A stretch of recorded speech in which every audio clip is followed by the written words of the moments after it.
IDEA has been described as a cooperative federalism. It was decided that it was the state's responsibility for the development and execution of educational programs for students with disabilities. However, there were many restrictions and guidelines that needed to be followed. This was due to a case of the Board of Education of Hendrick-Hudson Central School District in Westchester County versus Raleigh in 1982. At that time, it was when it became the state's responsibility to report to the federal education authorities. Each individual state needed to have policies and procedures that meet the requirements and conditions of the IDEA Act. When the requirements are met, the schools will receive federal funding. The IDEA mandates that states take or accept public funds for education must provide special education to children with disabilities. The education must be tailored to the child's needs.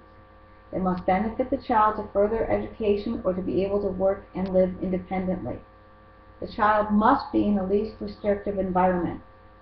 And when enforcing discipline, the child's special needs must be taken into strict consideration.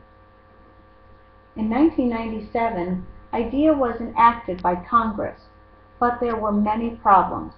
There were very low expectations placed on the children and the professionals who were working with them. There was not enough research on children with disabilities and how they best learned. They needed to improve methods of teaching children with disabilities, and that's when IDEA added ITP, the Individualized Transition Plan. What this called for was a better transitioning from secondary school to either adult life or to the post-secondary education system. At this time was when coverage was also extended to people or children with ADHD, attention deficit hyperactivity disorder, autism, and traumatic brain injuries. IDEA was then reauthorized as PL 105-17. The Individualized Transition Plan was integrated into the IEPs of each individual student.